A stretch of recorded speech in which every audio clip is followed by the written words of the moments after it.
How's it going, y'all? It's Encyclopedia Mac, doing my first video for my new page here. Um, this is the first one I'm doing here. Today I'm going to be reviewing the Four Top self-titled first album.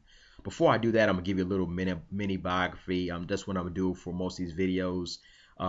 This just so happens to be a coincidence that I'm gonna do a bio first and review the first album that came out.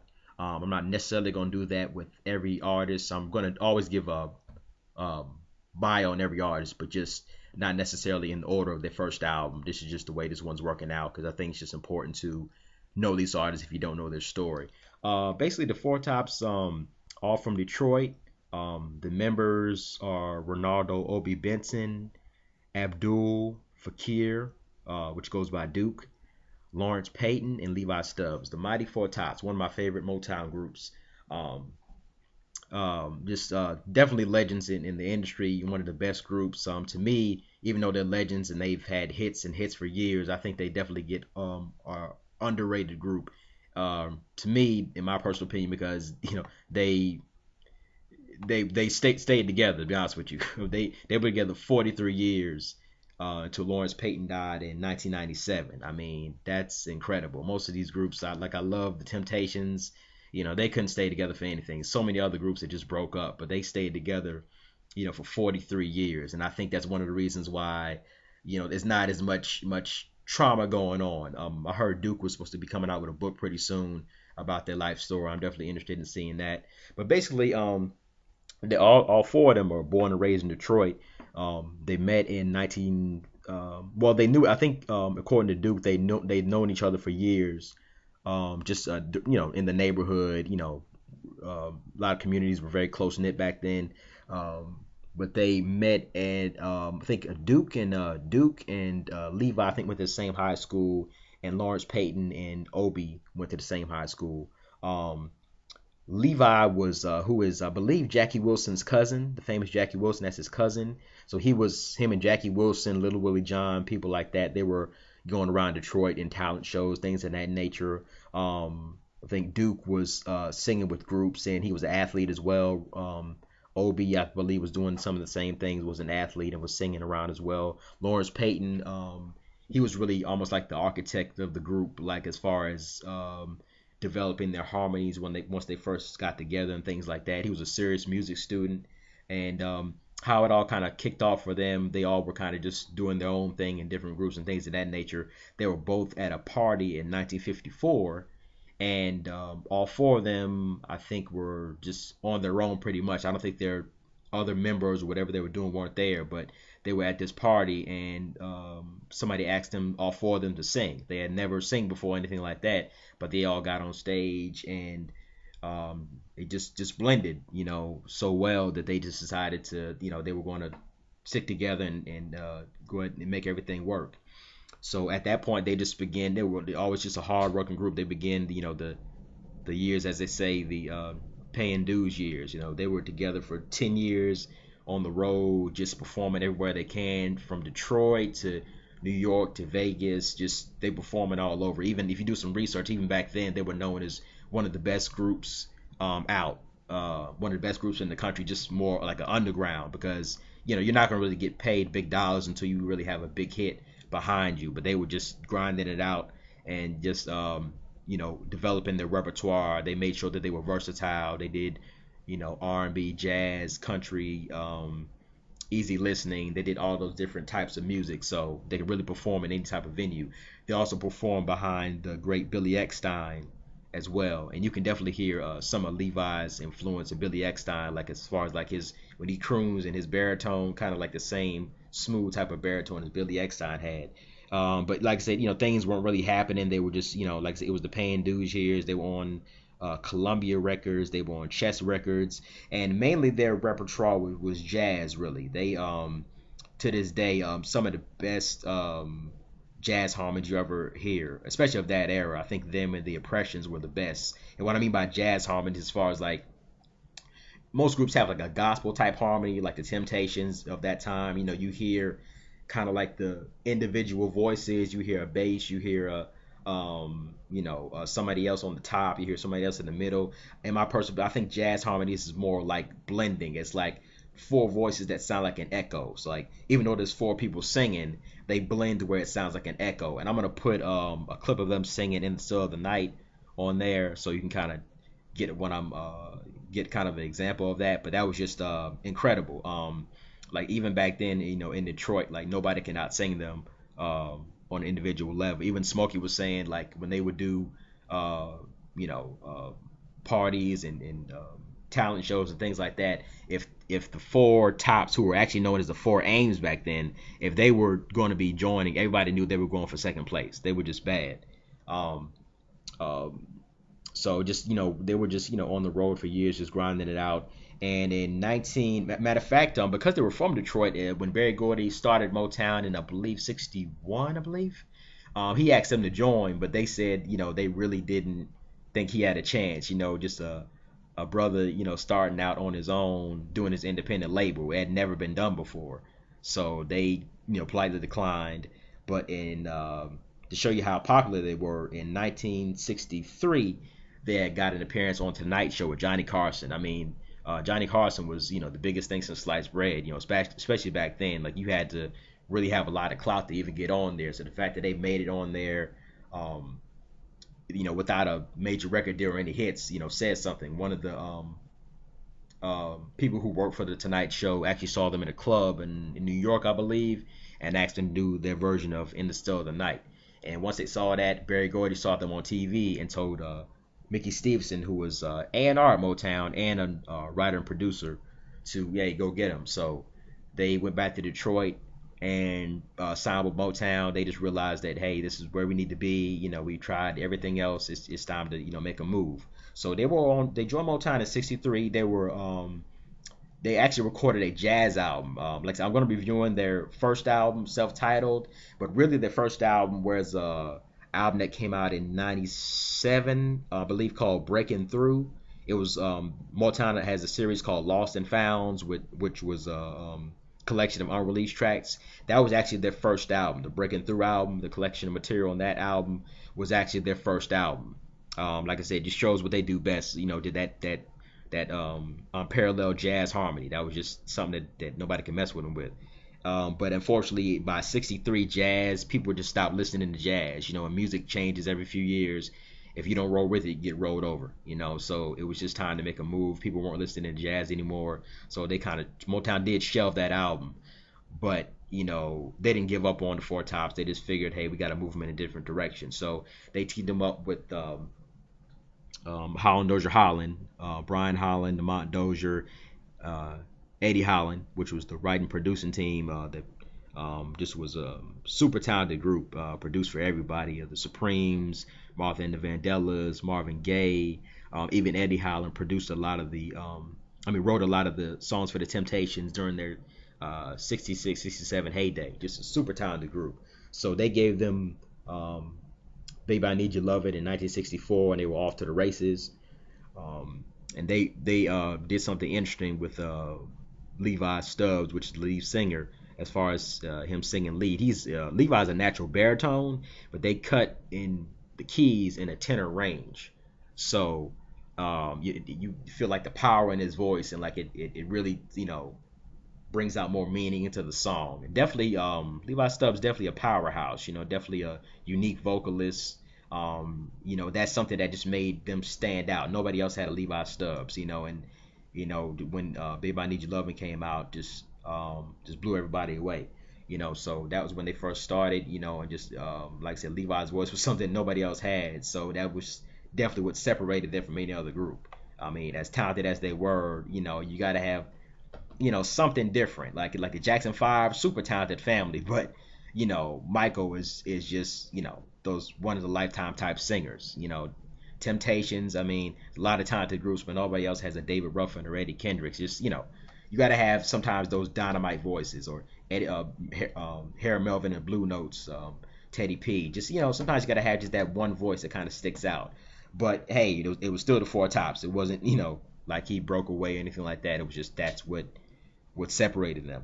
So they kept booming from '64. Baby I Need Your Lovin', can't help myself, Reach Out, I'll be there from '64 to '67. How Holland Dozier Holland left in '68. They had a dispute with Barry Gordy because they wanted to split publishing, so they left. And it was kind of hard for the Tops. Nobody could really develop that same chemistry that they had, and they felt like Motown was getting too big and that type of thing. They weren't getting the attention that they should have gotten. They made a lot of good music during that period from '68 to '72, but a lot of it just got overlooked. A lot of great songs during this time. So after their contract was up in 1972, they left, went to ABC Dunhill, where they had more hits. Keeper of the Castle, Ain't No Woman Like the One I Got was their first certified million seller. They had some more million sellers, like I Can't Help Myself and Reach Out, but the first certified million seller was Ain't No Woman Like the One I Got. So they kept pushing, to the '70s, and then unfortunately the music game is sometimes a young man's game, so just weren't really embraced by radio like they usually were. So then to the '80s, they went and signed with Casablanca Records, where they came out with "When She Was My Girl," which is a big comeback hit, number one R&B, I believe, got to like 11 pop. So they kept rolling with that. Not too many other hits during that era, but still made a lot of good music. Just time changes, music changes, that type of thing. But definitely a highlight that everybody needs to check for if you don't know is "I Believe in You and Me." A lot of people remember "I Believe in You and Me" as a Whitney Houston hit. A lot of people don't know the Four Tops did the original version. It was actually a B-side. Strangely, I'm not sure why they didn't release this as a single, but it's one of the just most gorgeous songs you ever heard. Levi, they really crafted a song for Levi. He really shows why he's one of the best to ever do it. I love Whitney, much respect to Whitney, but I think Levi's voice is just moves me more. Just my personal opinion. So definitely check out "I Believe in You and Me." They actually did the original version. They Motown 25. They did Motown 25 in '83, and they actually came back to Motown in '83. Had a few hits, just Can't Walk Away, things of that nature. But I think they went back to working with Holland Dozier Holland, but there were some creative differences, so things didn't work out once again. So they end up leaving. Went to Arista in 1988, had a couple more hits with Indestructible and a few other hits. And they just kept pushing, kept making music, kept touring on the road. They were definitely already legends at this point. Unfortunately, in 1997, Lawrence Payton passed away from liver cancer, I believe. And like I said, the Tops definitely had to be commended, man. The only thing that separated this group was death. They stayed together. They, whatever issues they had, they dealt with that internally. They didn't let a label or anybody else, break them apart. They had to be commended. 43 years with no changes, and they wouldn't have had any changes had Lawrence Payton, not passed away. They were just that close knit, So actually, they performed as a threesome, as three members, for a time period because, like I said, they had been together for so long they couldn't even picture or fathom anybody replacing Lawrence Payton. Theo Peoples ended up taking his place. Theo Peoples, a lot of people know he recorded. He was with the Temptations for a few years, but he actually ended up taking his place. Levi ended up having a stroke in 2000, and he couldn't perform anymore. So Theo was always, singing with them, but Levi was still the lead. That's just the way it was always been. But once Levi got sick, Theo took his place, and they kept things rolling. And then Ronnie McNair, who was another singer that's been around for a while, he stepped in to take his place for a period of time. And then Rokel Payton, which is Lawrence Payton's son, he joined the group. And then they kept things going until 2005. Obie Benson died of lung cancer, unfortunately. He was still performing with them, just kind of took ill and passed away. And then Levi, I think he had a stroke, and then I believe he had a heart attack, and just never really did get well again, unfortunately. And he passed away in 2008 in his sleep. In 2011, Theo Peebles quit. I'm not sure why. I think I was trying to do some research and find out specifically why he quit, but I'm not exactly sure why. I believe from what I read, he was just doing some solo material, as far as I know. But because, like I said, the Four Tops are not known to for members quitting or them firing members. So I believe from what I read, he wanted to go solo, had some solo things in mind. So they actually brought in a guy named Harold Spike Bonhart, replaced him, and he's the lead singer for the group now. Actually doing a really good job. He sounds a lot like Levi, but like I said, they still are pushing, still doing sold out shows across the world, still keeping it pushing. Duke is the only surviving member. He's doing a great job at holding up the legacy. Like I said, he's got a book coming out. He said there's I think a movie he's working on, so I'm definitely looking forward to that. The Four Tops are one of my favorite groups. So I'm definitely looking forward to anything else that they're doing. I always play their music. Like there's so much music besides the hits. You always hear "I Can't Help Myself" on the radio, "Reach Out." I love those songs too, but so many other songs, that album cuts that just got overlooked, that I play all the time. Huge fan of the Four Tops. Okay, so that's a short mini biography of the group. So I'm gonna go ahead and go to the album. Four Tops self-titled album was released in January 1965.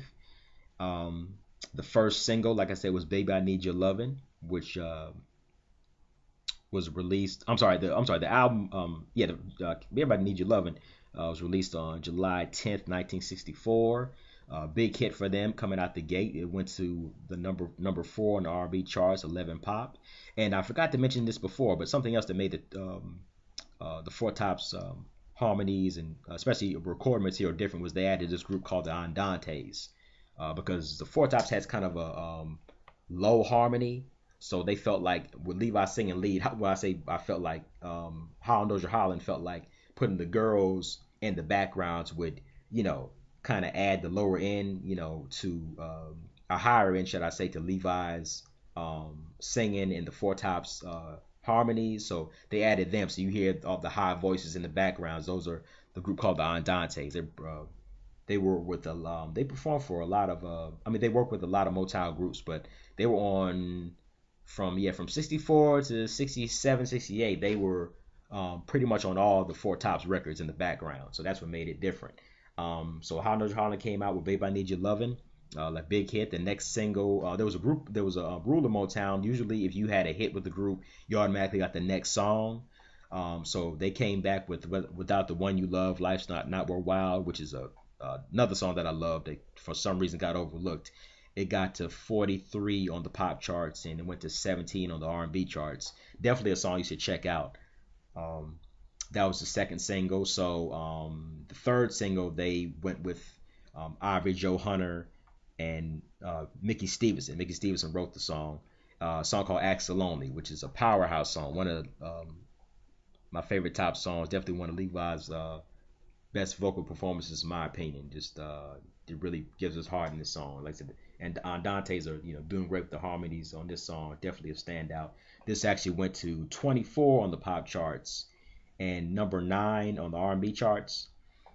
Those are the 3 singles that came out, and like I said, then the album came out in January 1965. So I think they could have released some more singles, but usually you with the way labels worked, especially Motown, you dropped 3 or 4 singles, and depending on how well those did, then you released an album. So they did that, and a few other highlights, in my opinion. The B side of "Act So Lonely" was "Where Did You Go?" Another How Knows Your Holland song. I think this could have been released as a single. Another great song. Um, there's another lot of other good songs on the album, but they were just now, to me, How Knows Your Holland was like, we're just now getting kind of the chemistry right with the Four Tops. It was okay, but they were like just now getting the chemistry just right. So they were, some songs were better than others. They had a couple more songs that they did well on. "Love Has Gone," definitely another kind of slow groove that was good. "Call on Me," another slow groove by How Knows Your Holland that was good. They had another song by Mickey Stevenson called "Sad Souvenirs," definitely another one to check out. But like I said, they were still kind of getting their feet wet. Like I said, How Knows Your Holland, they definitely had the best chemistry with the Tops, even though they worked with pretty much everybody on the label. There's a song called "Tea House in Chinatown." It was, it's okay, but just not the right chemistry in my opinion. It's okay. "Left with a Broken Heart," that was wrote by Marv Johnson. It's a nice little groove to it. definitely scale of 1 to 10. I definitely, I mean, scale of 1 to 5. I definitely give this album a 3.5. You know, definitely a good album. I think the albums after this were better because my opinion, Les Holland, the chemistry with the Tops only grew stronger after every album. But this is definitely a good album to check out. I was able to pick it up on Motown released these twofers, these import twofers. You can check this out. This actually came with the Four Tops, like I said, the self-titled album, which I just reviewed, and their second album, which is the album immediately after this one that had I Can't Help Myself, Same Old Song, and songs like that. So that's where you can pick it up. I'm gonna post some, try to post some clips on to where you can listen to some clips of the song on like Amazon or where you can hear these songs. But definitely a good album to check out. This definitely was the beginning of the Four Tops professional career. They were pushing it, moving it, doing a great job as far as their chemistry, and they were really off to the races after this. And I just think that every album after this was they just got more and more confident and more better. But definitely a great album to check out. This is my first album review. Hope you all enjoyed it. And if you have any questions or want to comment, definitely do that. You all have a nice day.